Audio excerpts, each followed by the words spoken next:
बिस्मिल्लाहिर्रहमानिर्रहीम। अस्सलाम वालेकुम। 24 दिसंबर का आगाज़ हो गया है, दिन है इतवार का। तहरीक इंसाफ की अटैकिंग जो हिकमत अमली है वो कामयाब हो गई है। पीटीआई ने ये फ़ैसला किया कि अब जो नवाज शरीफ का एक मोहरा है जो कि बदतरीन पाकिस्तान की तारीख के इलेक्शन करवाने जा रहा है, पाकिस्तान की तारीख के।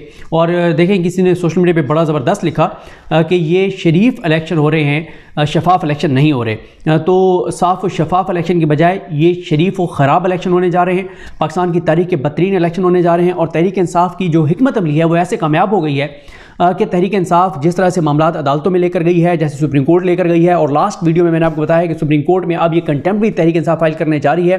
तो अब तहरीक इंसाफ की हिकमत अमली ऐसे कामयाब हुई है कि पहला एक लेटर सामने आ गया है, और ये डिस्ट्रिक्ट इलेक्शन कमिश्नर लाहौर ने ख़त लिखा है। ये ख़त उन्होंने लिखा है किसको?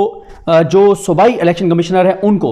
और ये उन्होंने कंप्लेंट की है, और कंप्लेंट करने वाले कौन है? ये डिस्ट्रिक्ट इलेक्शन कमिश्नर हैं। ये इनका नाम है अब्दुल वदूद खान। और इन्होंने जो लेटर लिखा है, उन्होंने कहा है कि वो बताना चाहते हैं कि जो कानून नाफिज करने वाले इदारे हैं, ख़ास तौर पे जो पुलिस है, उसकी बहुत ज़्यादा मुदाखलत हो रही है इस वक्त। जो रिटर्निंग ऑफिसर्स हैं उनके कामों में टेलीफोन पर बहुत कोशिश की गई है जो कि किसी तरह से जो है वो किसी तरह से इस मामले को ख़त्म कराएं, उनको बताएं, लेकिन नहीं हुआ। उन्होंने लेटर लिखकर सूबाई इलेक्शन कमिश्नर को कहा है कि ये मामला आईजी के साथ और चीफ सेक्रेटरी के साथ जो है वो टेकअप किया जाए। और उन्होंने ये लिखा है कि खुली मुदाखलत कर रही है पुलिस जो है इस सारे मामले के अंदर, और अभी तक पुलिस जो है उसको कहा भी गया है लेकिन वो नहीं मान रही। अब मामला ये है कि देखें, ये अब तहरीक इंसाफ के हक़ में तीसरी बड़ी गवाही आ रही है।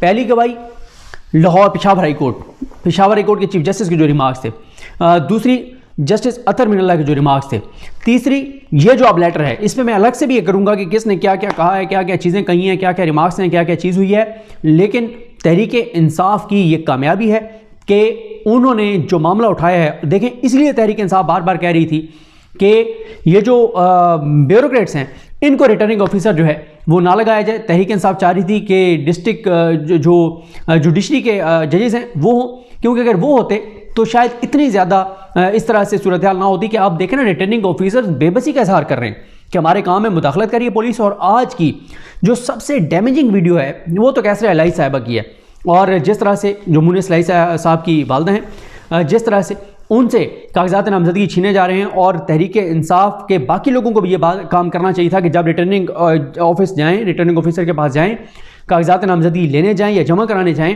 तो पीछे उनके 3-4 लोग हों जो कैमरे पे वीडियो बना रहे हों छुप के, ताकि जिस तरह से ये वीडियो आई है कि जैसे कागजात नामजदगी छीने जा रहे हैं तो इस तरह से सूरत हाल हो।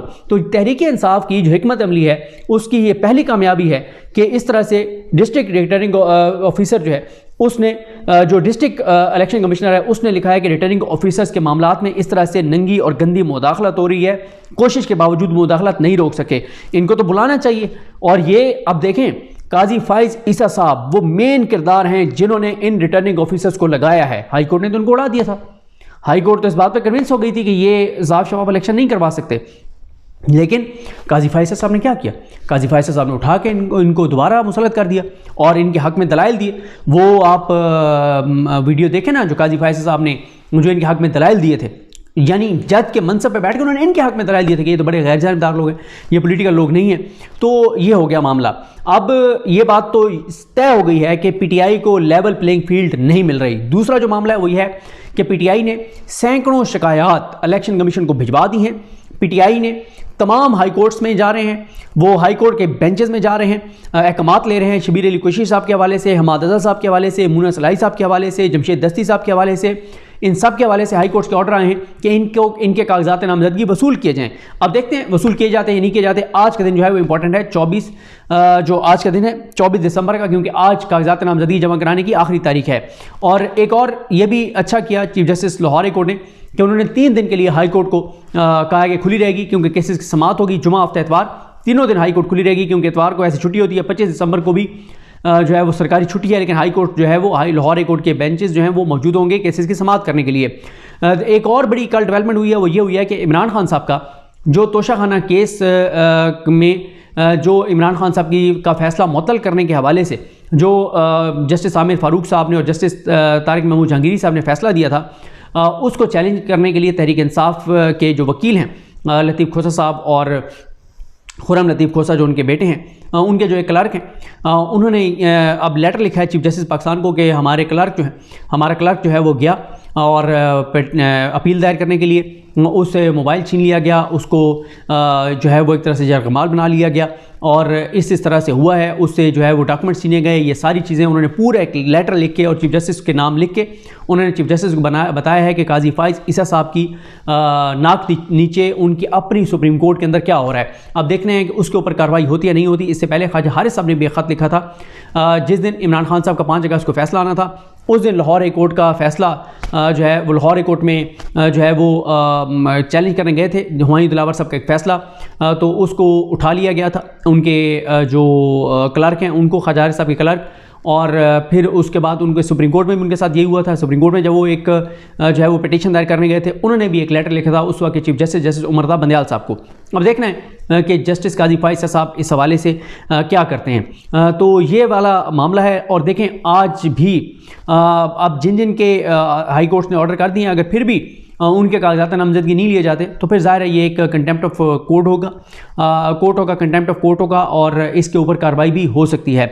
باقی نگران وزیر اعظم کہہ رہے ہیں کہ اگر ہمیں لیول پلینگ فیلڈ کے حوالے سے کوئی شکایت آئی تو ہم اس کو دیکھیں گے۔ ان کی کوئی اس طرح سے تو بیچاروں کی کیا پتہ ہی ہے سب کو کہ ان کی کیا ورتھ ہے یا کیا ان کی اتھارٹی ہے، لیکن پھر بھی تحریک انصاف کو چاہیے کہ نگران حکومتوں کو بھی وہی شکایات جو الیکشن کمیشن کو دی ہیں، وہ ایک ایک شکایت اس کی کاپی پیسٹ ہی کرنا ہے، وہ نگران حکومتوں کو بھی دے دیں، تاکہ ان کے بھی وہ یہ نہ رہے کہ ہمیں پتہ نہیں ہے۔ نگران حکومتوں مطلب ویسے تو نگران حکومت بھی پوری طرح سے اعلی کار بن کے، اور پورے میں یہ نگران حکومت کی مشینری ہے نا، یہ ساری پولیس اور بیوروکریسی وہ ساری پوری طرح انوالو ہے، لیکن پھر بھی تحریک انصاف کو ان کو بھی درخواست دینی چاہیے اور تحریک انصاف کو یہ سارا معاملہ اٹھانا چاہیے۔ باقی آج 131 دن ہو گئے ہیں نگران حکومت کو، پاکستان کی تاریخ کی طویل ترین نگران حکومت ہے، اس سے پہلے 130 دن تک نگران حکومت رہی ہے، 131 دن ہو گئی ہے، تو یہ ریکارڈ جو ہے موجودہ نگران حکومت کے کھاتے میں آ گیا ہے۔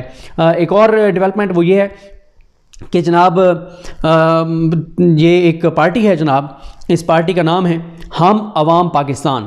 انہوں نے الیکشن کمیشن میں درخواست دی ہے کہ جناب ہمیں بلے کا نشان دیا جائے، اور وہ کہتے ہیں کہ الیکشن کمیشن ہماری پہلے سے جمع درخواست منظور کرے اور ہمیں بلے کا نشان الاٹ کرے۔ یہ اب ایک نامعلوم پارٹی ہے یا غیر معروف یا پتہ نہیں کون، لیکن محب وطن پاکستانی ہوں گے، اس طرح کے محب وطن پاکستانی ہوتے ہیں۔ تو یہ ایک محب وطن پاکستانی ایڈیشنل سیکرٹری جنرل ہیں اختر زمان خان، انہوں نے پریس کانفرنس بھی کی اور انہوں نے کہا کہ رات کو الیکشن کمیشن کی طرف سے جو فیصلہ آیا اس نے قانون کے سامنے ثابت کیا کہ اس ملک میں آئین اور قانونی سب کچھ ہے، اس میں کوئی شک نہیں ہے۔ رات الیکشن کمیشن نے جو فیصلہ جاری کیا ثابت ہوا کہ اس ملک میں آئین بھی ہے، قانون بھی ہے، سب کچھ ہے، بالکل اس میں کوئی شک نہیں ہے۔ وہ کہتے ہیں ہمارا اس سے قبل انتخابی نشان تالا تھا، لیکن گوشوارے جمع نہ کروانے پر وہ واپس لے لیا گیا تھا۔ ہم الیکشن کمیشن سے استدعا کرتے ہیں کہ ہمیں بلے کا نشان الاٹ کیا جائے، اور انہوں نے کہا کہ یہ غلط فہمی ہے کہ یہ عمران خان کا نشان ہے، اور عمران خان صاحب نے پہلے الیکشن کمیشن سے ترازو مانگا تھا، ہمیں آئین کے تحت یہ حق ہے کہ ہم الیکشن کمیشن سے استدعا کریں۔ تو یہ جناب 2 لائنوں کی انہوں نے اپلیکیشن دی ہے، اور وہ کہتے ہیں کہ ہمارا عزم استحکام پاکستان، ہماری منزل اسلامی صدارتی نظام، ہم عوام پاکستان۔ واہ، یہ بڑی شدید محب وطن پاکستانی لگتے ہیں، تھوڑے نہیں بہت شدید محب وطن پاکستانی۔ اور جناب یہ ان کی ایک درخواست ہے، اور یہ کل الیکشن کمیشن گئے ہیں، اور یہ ان کی 2 جو ہے وہ ایک ہی اپلیکیشن ہے۔ بہرحال یہ بھی ایک معاملہ ہے۔ ویسے الیکشن کمیشن جس طرح سے انصاف کرنے پر تلا ہوا ہے تو کوئی پتہ نہیں ہے کہ الیکشن کمیشن کچھ بھی کر دے۔ باقی کے پی کے الیکشن نے جو ہے وہ حکومت کو بتایا، کے پی کے حکومت نے کہا ہے جناب وفاق سے کہ ان کو ایف سی چاہیے، کیونکہ وہ یہ کہتے ہیں کہ ان کے پاس 42,000 کی سیکیورٹی کی کمی ہے۔ وہ کہتے ہیں کہ جناب انتخابات کے لیے 1,34,000 سے زیادہ سیکیورٹی اہلکار درکار ہے، اور حکومت کے پاس 90,000 سے زیادہ سیکیورٹی اہلکار موجود ہیں۔ صوبے میں 4,812 پولیس اسٹیشن حساس ترین اور 6,581 حساس قرار دیے گئے ہیں، اور وہ کہتے ہیں کہ کے پی کے میں 15,737 پولنگ اسٹیشن جو ہیں وہ بنائے جائیں گے، اور ساتھ ہی وہ کہتے ہیں کہ جناب یہ سارا کچھ ہم کر رہے ہیں، لیکن ہمیں 42,000 سیکیورٹی اہلکاروں کی کمی ہے۔ یہ کے پی کی حکومت نے وفاقی حکومت کو جو ہے وہ خط لکھا ہے۔ تو بہرحال یہ جناب صورتحال ہے۔ پی ٹی آئی جو ہے انہوں نے ان کی کامیاب حکمت عملی اٹیکنگ اس وقت، کیونکہ وہ اٹیک کر رہے ہیں اور قانونی طور پہ گھیر لیا انہوں نے نواز شریف کے اس مورے کو جو کرپٹ ترین الیکشن کرانے جا رہا ہے، اس مورے کو انہوں نے گھیرا ہے اور یہ معاملہ انہوں نے اٹھایا ہے۔ اب یہ جتنے وہ ہائی کورٹ سے انہوں نے فیصلے لیے ہیں ان کے اوپر اگر عمل درآمد نہ ہوا تو ان کے پاس ہائی کورٹ کے پاس بھی جانے کا آپشن موجود ہے۔ الیکشن کمیشن کو جو انہوں نے درخواستیں دی ہیں، اگر الیکشن کمیشن نے اس کے اوپر کچھ نہ کیا تو اس کو ڈائریکٹ وہ سپریم کورٹ میں بھی چیلنج کریں گے۔ تو اب تک تحریک انصاف کی حکمت عملی جو ہے وہ کامیاب جاری ہے۔ مجھے اپنی دعا میں یاد رکھیں۔ اللہ کریم ہم سب کا حامی ناصر ہو۔ اللہ حافظ۔